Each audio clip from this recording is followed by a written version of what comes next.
Thanks again for tuning into another episode of Bud's Hot Sports Takes. As you may have guessed it, I'm Bud. With football season here, we will be giving you the scoop of leaders from last week, where the current leader standings are, and as well as some suggestions on who your fantasy players and fantasy daily sports people who play like DraftKings and FanDuel should be picking for Sunday.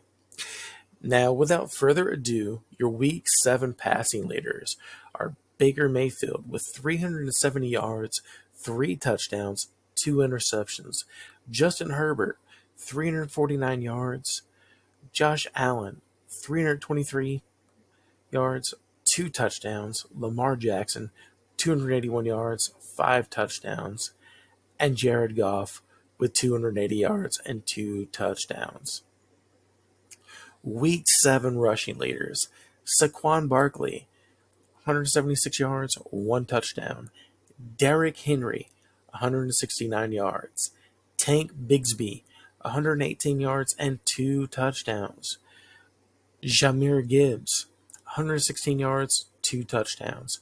And Joe Mixon with 115 yards and 2 touchdowns.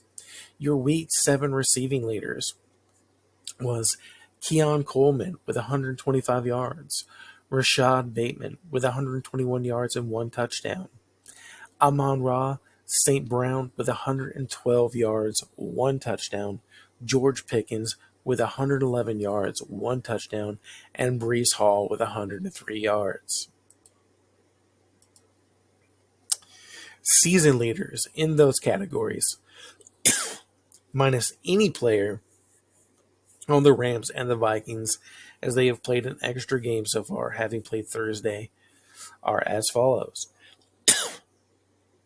Passing, Geno Smith with 1,985 yards, 8 touchdowns, 6 interceptions.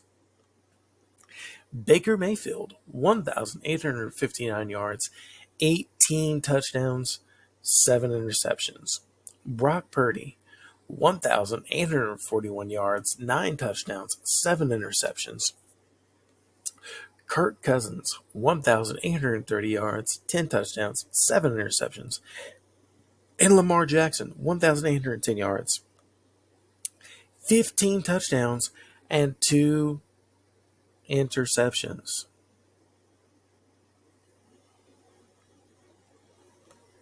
Rushing, Derrick Henry, 873 yards, 8 touchdowns, 1 fumble.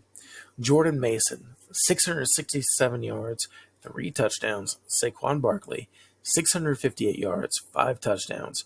Josh Jacobs, 540 yards, 1 touchdown. And Chuba Hubbard with 537 yards and 3 touchdowns. Receiving, Jamar Chase, 620 yards, 6 touchdowns. Chris Godwin, 576 yards, 5 touchdowns. DK Metcalf, 568 yards, 3 touchdowns. Nico Collins, 567 yards, 3 touchdowns. And hasn't gotten to play in 2.5 weeks. And Brian Thomas Jr., 513 yards, 4 touchdowns. Now, the moment you all have been waiting for, who to pick for your teams come Sunday.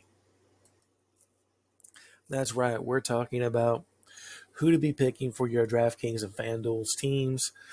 So who are the players that are going to potentially be making you money if you choose to grab them. And yes, last week and a couple times, this year, I've picked a guy who got injured last week.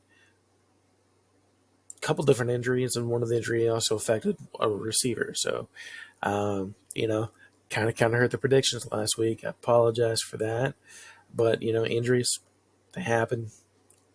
You can't foresee them.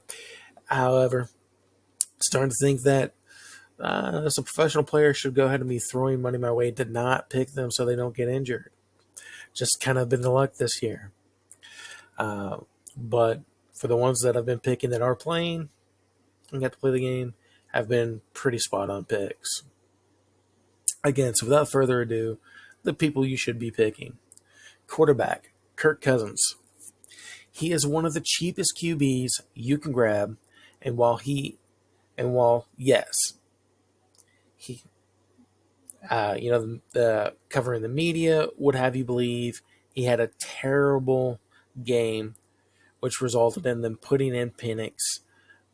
But he has been one of the most consistent QBs in the league over the course of his long career.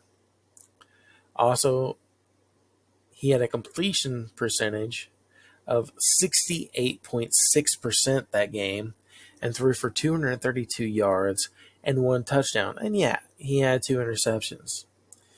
He was taken out of the game and Penix got some play because the game was already out of reach. So instead of risking injury to your $40 million in guarantee this year quarterback, you let your first round rookie get some on-field real NFL game experience.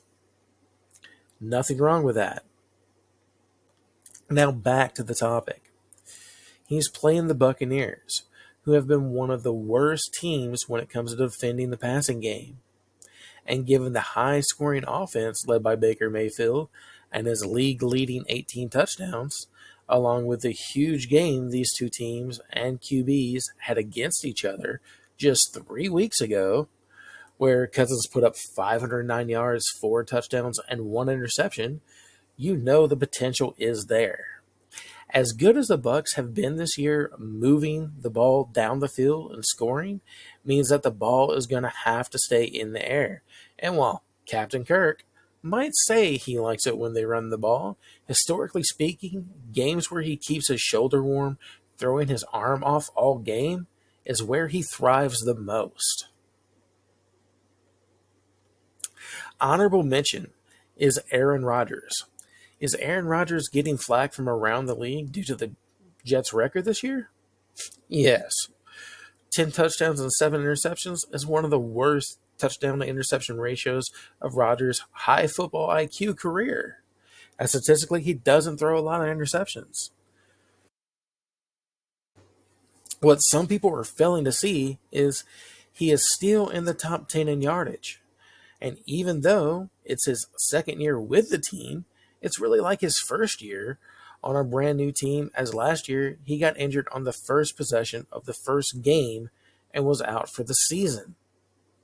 Practice reps are not the same as game time play. It takes on-field play to build timing, faith, where the guy likes the ball thrown, how he likes it thrown, and vice versa, then to learn the QB.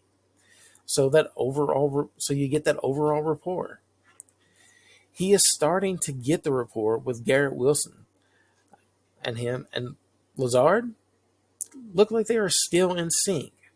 But Lazard, while of course good as he is in the as he is in the NFL, but he doesn't have that elite talent of a Garrett Wilson or Davante Adams.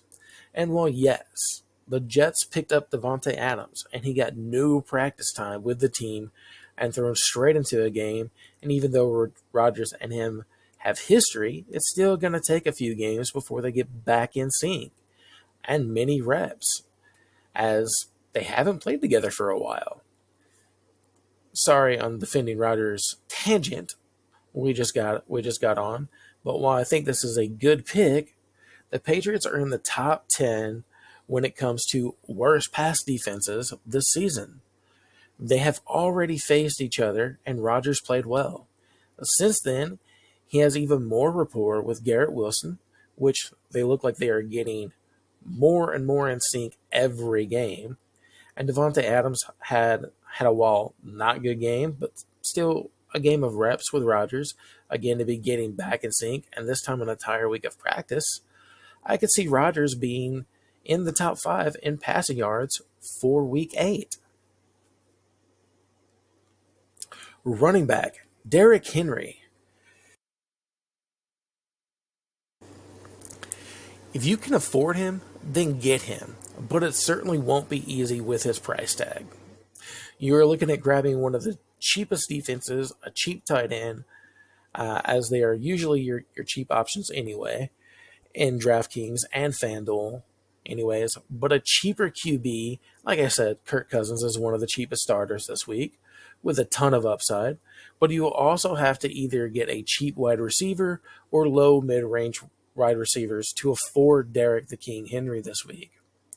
But he is running away with the league in rushing yards, tied for the league most rushing touchdowns, also leading the league in attempts, as well as average per carry. Couple that with playing the Browns this week, whose struggles on offense have kept the defense on the field so long all season long, that they are giving up big numbers in rushing, and rushing protection on the Ravens is so good that not only is Derrick Henry running away when it comes to rushing in the league so far this year, but the QB is less than 25 yards away from also being in the top 10 in rushing yards. You give up a lot to play Henry this week, but with smart right moves is one that you can easily see paying off for yourself. Tank Bigsby. He has some pretty good games for the Packers. Some pretty good games for the Jaguars. Don't know why I said Packers, sorry. Tank Bigsby has some pretty good games, for the Jaguars this year. And going against the Packers, the Packers have been a mid-range defense this year against the run, and he does have 4 touchdowns. He has some serious upside. And I'll say this, if he scores just once this week, along with the yards he will put up for you this week, for as far as fantasy points goes, for the position, he is going to be in the top 10 this week. And you're getting him for around the 20 spot in both DraftKings and FanDuel. He's around that 20 spot, but he's going to put up top 10 numbers this week when it comes to his position. Honorable mention, Josh Jacobs. And yes, Tank Bigsby, who I just picked, are playing against each other.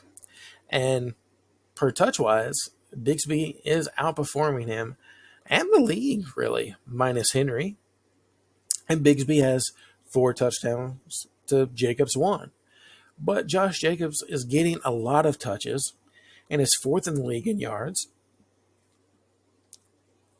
And while, yes, the Jags are a better run defense than the Packers, and Jacobs does cost more than Bigsby, but every week he is performing, and that kind of consistency is something I like with. And with just one solo score, he is certainly due to cross that goal line.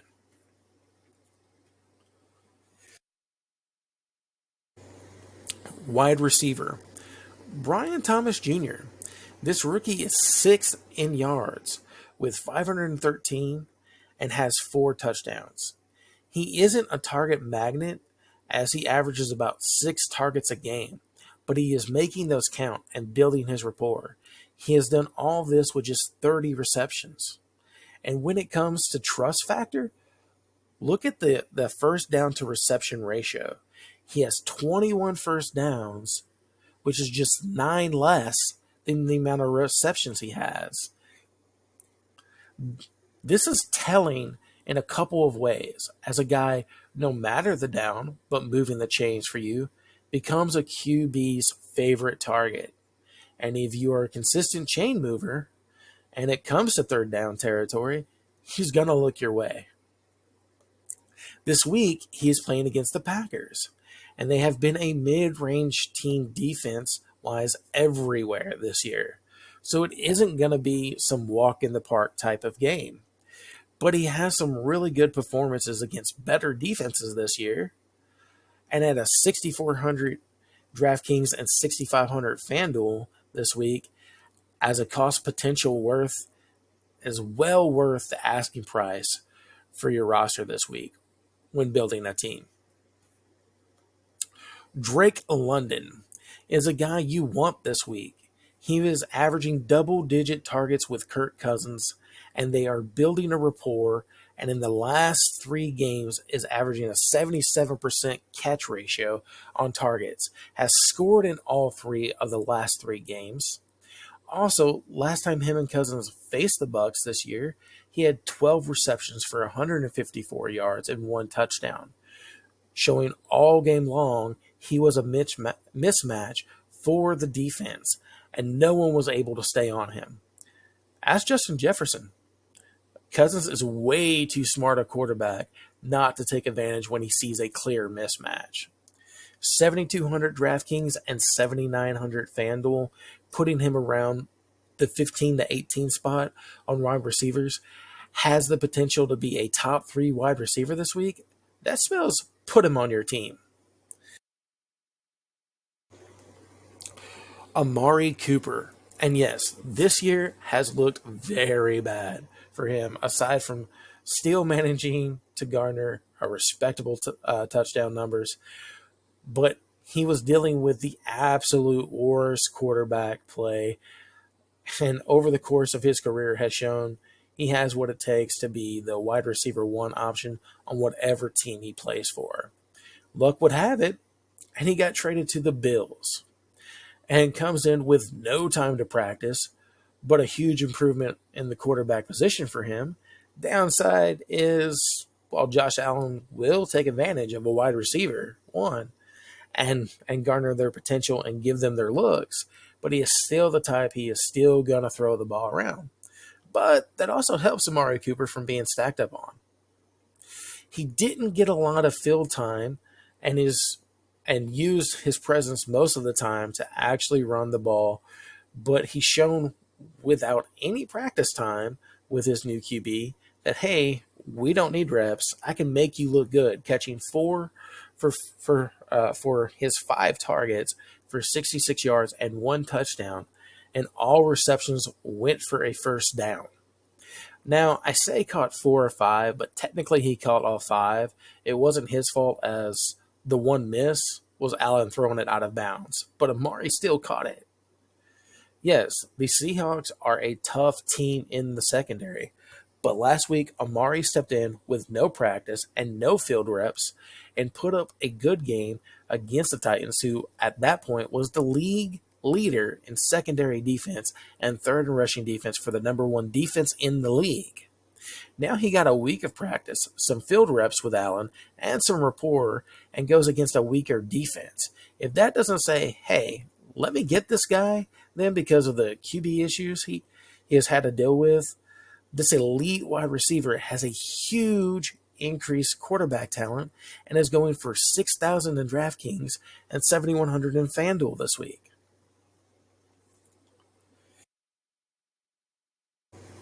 Honorable mention, Davante Adams. Again, he has had some practice with Aaron Rodgers this week and got targets to get back in rhythm with each other. Even if it didn't go so well, he is facing the Patriots, who have a weak secondary, and a secondary that Rodgers in week 1 destroyed, and that was with no field chemistry with his team. Now he has chemistry, has 2 wide receivers in the top 20 in yardage, and has his old favorite target back.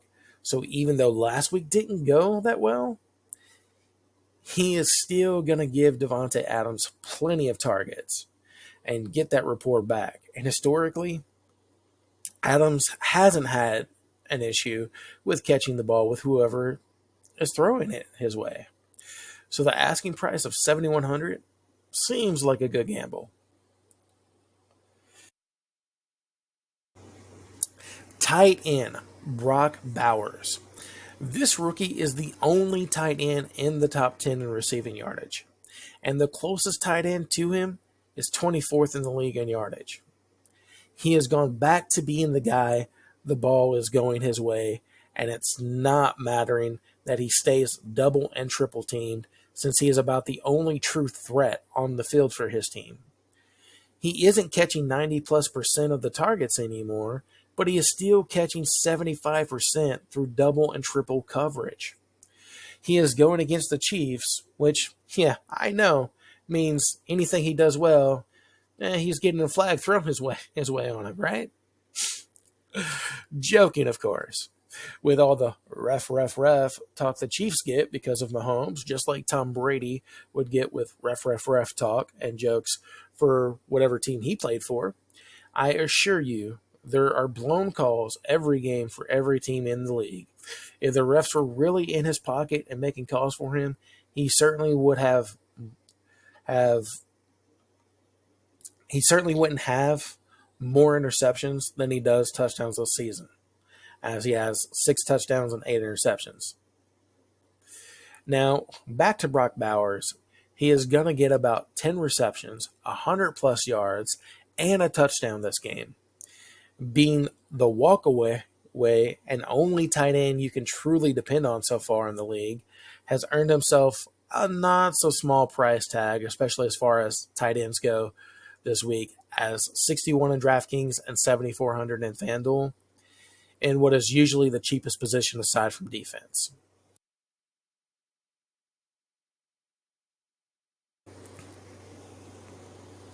Honorable mention, Cole Kmet. He has brought in 289 yards and 3 touchdowns and is earning his rapport with Caleb Williams as the tight end is bringing in 89% of the balls thrown his way this season. Last week, a perfect 5 for 5 and 2 touchdowns for him. The Washington Commanders have been a steady defense all year, but has shown a weakness to the tight end position. And Caleb Williams is definitely going to want to do whatever it takes to win this one, because he knows this is a must-win game for him. Either Jaden Daniel plays, and with how well he is doing, it is discussion of if he should have been the number 1 pick instead of Williams. Not from the Bears fans, as they are insanely loyal. I mean, look how long they had Justin Fields as the best quarterback ever, if you ask them. So the Bears fans are going to be behind him no matter what. But the media, he knows if he loses this, he won't live it down. And then let's say they lose it and Jaden Daniels doesn't play, that is even worse, because then the narrative is he can't even beat this rookie's backup. Now, how was he number 1? So both him and you should be looking Cole Kmet. Should be looking at Cole Kmet, right? To have quite the game this week. And Cole Kmet is 4,700 in DraftKings and 5,400 in FanDuel. Defense. Go cheap this week and grab the Bears. 2,700 in DraftKings and 4,400 in FanDuel. This defense has been strong all season long, with 18 sacks, 7 interceptions, 8 forced fumbles, and 2 touchdowns. All these things score you points. This is a defense that can actually score you some points and do some damage. It doesn't matter the team against. It doesn't matter the team they play against, and is a very cheap defense on top of that. Honorable mention is the Panthers. They are going for 2,300 in DraftKings and 3,200 in FanDuel, and are going against one of the weakest offenses in the league as they play the Broncos.